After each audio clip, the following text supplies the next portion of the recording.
क्या आपने कभी सोचा है कि इंसानों की हिस्ट्री इस प्लैनेट पर कितनी बड़ी है। इंसान यहाँ पर लाखों सालों से रह रहे हैं और करोड़ों इंसान अब तक आए और गए हैं। इसके बाद भी हम अरबों की तादाद में यहाँ पर मौजूद हैं। लेकिन ये माना जाता है कि हमारी टेक्नोलॉजी में एडवांसमेंट हाल ही में हुआ है। पिछले 200 से 300 साल, जो कि इंसानी हिस्ट्री का एक बेहद छोटा सा हिस्सा है, टेक्नोलॉजी में एडवांसमेंट और इंडस्ट्रियलाइजेशन के लिए जाना जाता है। लेट 18th सेंचुरी से लेकर अर्ली 19th सेंचुरी तक हमने इंडस्ट्रियल रेवोल्यूशन को विटनेस किया, जिसमें कई इंडस्ट्रीज मैनुअल लेबर को छोड़कर मशीन्स का सहारा लेने लगी प्रोडक्शन, ट्रांसपोर्टेशन और कम्युनिकेशन के लिए। फिर टेक्नोलॉजी में एडवांसमेंट की रफ्तार बढ़ी और कार्स, टेलीफोन्स, टेलीविजन्स वगैरह सोसाइटी का एक ऐसा हिस्सा बनी कि उनके बगैर हमारी ज़िंदगी को इमेजिन कर पाना मुश्किल हो गया है।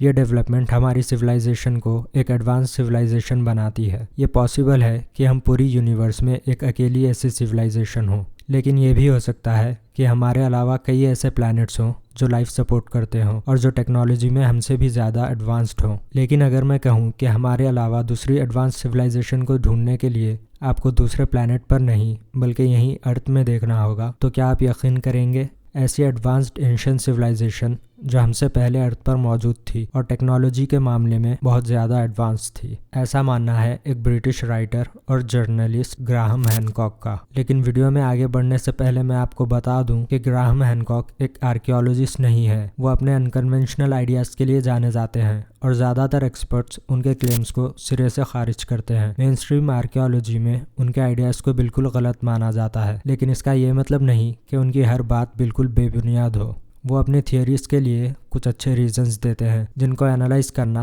आज की इस वीडियो का मकसद है। और वीडियो के शुरू में ये भी क्लियर करना ज़रूरी है कि जब हैनकॉक एडवांस टेक्नोलॉजी की बात करते हैं तो उससे उनका मतलब हमारी तरह की टेक्नोलॉजी जैसे कि कंप्यूटर्स वगैरह नहीं है, बल्कि ऐसी टेक्नोलॉजी जो नेचर के दूसरे रिसोर्सेज को हमसे अलग तरह से यूटिलाइज करती है और जिसको यूज़ करके उन्होंने वो चीज़ें बनाई जिनके बारे में हम वीडियो में आगे बात करेंगे। और उन्होंने ऐसी टेक्निक्स भी डेवलप की होंगी जो हमसे बेहतर थीं और जिसको हमने यानी इस सिविलाइजेशन ने अभी तक डिस्कवर नहीं किया। तो सबसे पहले हैनकॉक हैं कौन?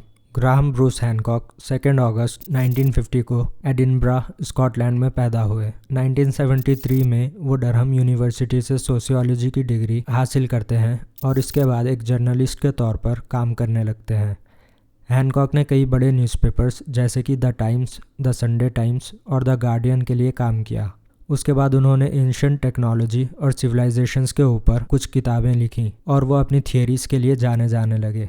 हैनकॉक की थियरीज़ ख़ास तौर पर एडवांस्ड एंशिएंट सिविलाइजेशन के अराउंड रिवॉल्व करती हैं। उनके हिसाब से इस प्लैनेट अर्थ पर हमसे पहले भी एक ऐसी सिविलाइजेशन थी जो टेक्नोलॉजी में काफ़ी एडवांस थी, लेकिन नेचुरल डिज़ास्टर्स की वजह से वो और उनके निशान ख़त्म हो गए। ये सिविलाइजेशन लगभग 12,500 साल पहले तक मौजूद थी, लेकिन मीटियोर इम्पैक्ट या दूसरे नेचुरल डिज़ास्टर्स ने इनका नामो निशान मिटा दिया। लेकिन हैनकॉक के पास इस चीज़ का क्या सबूत है कि ऐसी एडवांस सिविलाइजेशन इतने पुराने टाइम में एग्जिस्ट करती थी?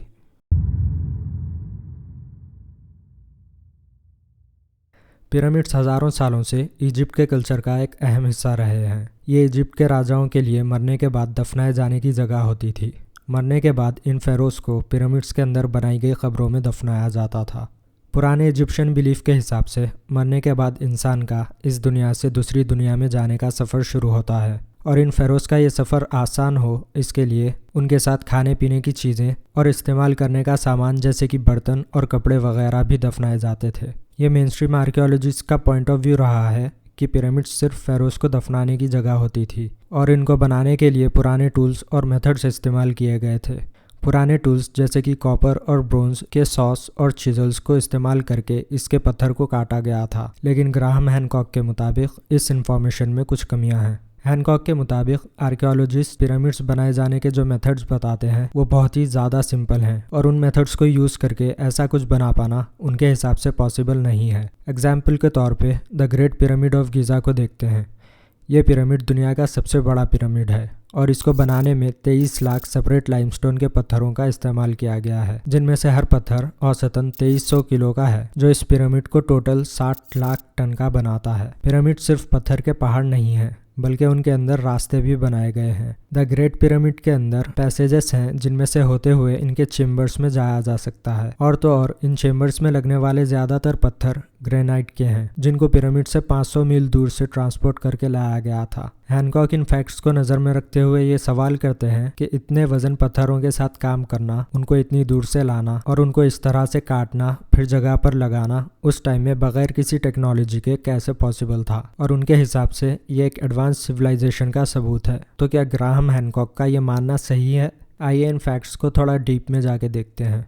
कंस्ट्रक्शन में ज़्यादातर लाइमस्टोन के पत्थर को यूज़ किया गया है जिसको करीबी की क्वेरी से लाया गया था। क्वेरी वो जगह होती थी जहाँ पर पत्थर काटे और तराशे जाते थे ताकि वो कंस्ट्रक्शन में यूज़ किए जा सके।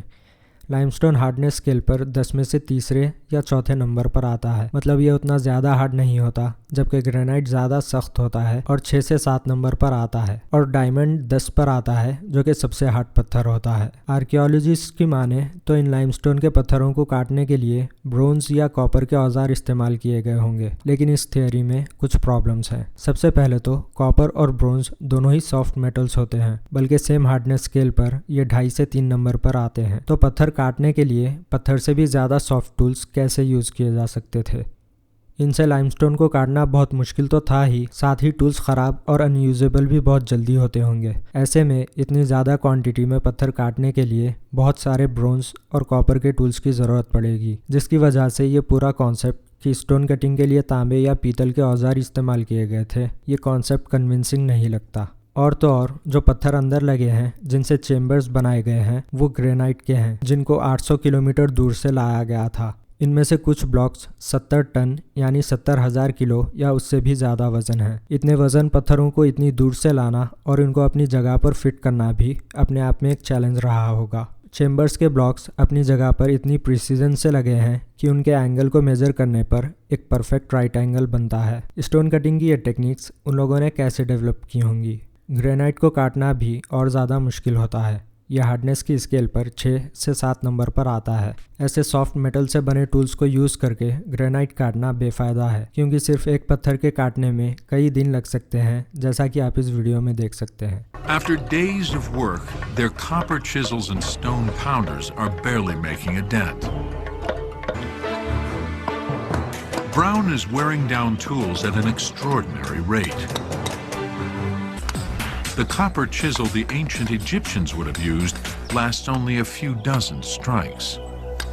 ग्राहम हैनकॉक के अलावा कई दूसरे एक्सपर्ट्स भी इस बात को मानते हैं कि मेन स्ट्रीम आर्कियोलॉजिस्ट जो मेथड्स बताते हैं पत्थर काटने के वो प्रैक्टिकल नहीं है। इजिप्ट के तपते हुए टेम्परेचर्स में क्या वर्कर्स एक पत्थर को काटने के लिए कई दिनों का समय लगा सकते थे, जबकि उनको लगभग 2.5 मिलियन ब्लॉक्स की ज़रूरत थी? ये बिल्कुल प्रैक्टिकल नहीं लगता, ख़ास तौर से अगर आप आर्कियोलॉजिस्ट की इस बात को माने कि पिरामिड सिर्फ 20 साल के समय में बनकर तैयार हो गया था। इसके हिसाब से अगर हम कैलकुलेट करें तो पिरामिड को 20 साल के समय में बनकर तैयार होने के लिए हर कुछ मिनटों में वर्कर्स को एक पत्थर काटना, उसको क्वेरी से लाना और पिरामिड में बिठाना पड़ा होगा। मतलब हर कुछ मिनटों में एक पत्थर को प्रोसेस करके उसको पिरामिड में बिठाना पड़ा होगा, जो कि अगेन प्रैक्टिकल नहीं लगता, ख़ास तौर से अगर उन्होंने ब्रोंज और कॉपर के टूल्स यूज़ किए हों। इन फैक्ट्स को नज़र में रखते हुए क्या ये पॉसिबल लगता है कि इजिप्शियंस ने सिर्फ पुराने मेथड्स को यूज़ करके ही ये पिरामिड्स बनाए? और अगर इजिप्शियंस के पास पत्थर काटने के सही टूल्स अवेलेबल नहीं थे तो पिरामिड्स कैसे और किसने बनाए? जैसा कि मैंने वीडियो के शुरू में कहा, ग्राहम हैनकॉक को लगता है कि लगभग 12,500 साल पहले एक एडवांस सिविलाइजेशन धरती पर मौजूद थी, जिसने ना सिर्फ ऐसे टूल्स इन्वेंट किए जो कि पिरामिड्स के बनाने में यूज़ किए गए हों, बल्कि ऐसी टेक्निक्स भी डिस्कवर कर ली थी जो उनके टाइम के लिए काफ़ी एडवांस थी। लेकिन आप अपना ओपिनियन बनाएं इससे पहले एंशिएंट इजिप्ट की कुछ और हैरत अंगेज चीज़ें देखते हैं जो आर्कियोलॉजिस्ट के हिसाब से चिजल्स और दूसरे कॉपर के टूल्स से बनाई गई थी। इजिप्ट के एंशिएंट रिलिक्स जो हमें आर्कियोलॉजिकल सर्वेस के दौरान मिले हैं उनमें से कुछ ये वाजेस हैं जिनको देखते ही कोई सोच में पड़ जाएगा कि इन्हें बनाया कैसे गया होगा। ये वाजेस ग्रेनाइट जैसे हार्ड पत्थर के बने हुए हैं। ऐसे बहुत से वाजेस मिले हैं जिन्हें एग्जामिन करने पर यह कंक्लूड किया जा सकता है कि ये हाथ से नहीं बल्कि किसी किस्म की मशीनरी से बनाए गए हों। इन वाजेस और दूसरे कई रिलिक्स के बारे में अनचार्टेड एक्स चैनल ने डिटेल में कई वीडियोस बनाई हैं। अगर आपको ऐसी वीडियोस में इंटरेस्ट है तो इस चैनल को ज़रूर विजिट कीजिए। चैनल का लिंक आपको डिस्क्रिप्शन में मिल जाएगा। इसके अलावा इजिप्ट में बेशुमार एग्जाम्पल्स हैं जो उनके बनाए जाने के लिए किसी किस्म की मशीनरी के इस्तेमाल की तरफ इशारा करते हैं, जैसे कि ये पिलर्स जिनको सिंगल पत्थर के ब्लॉक से बनाया गया। किसी तरह एक बड़े पत्थर को काट कर और उसे तराश करके इस पिलर को पत्थर के सिंगल ब्लॉक से बनाया गया है। इसके अलावा इजिप्ट में ऐसे कई स्टैचूज हैं जो ग्रेनाइट से बने हैं, जिनकी प्रिसीजन चौंकाने वाली है। ग्रेनाइट को इस तरह से काटना और तराशना आज के मॉडर्न टूल्स की मदद से किया तो जा सकता है, लेकिन इस तरह का कुछ बनाना आज के टाइम में भी एक मुश्किल काम है।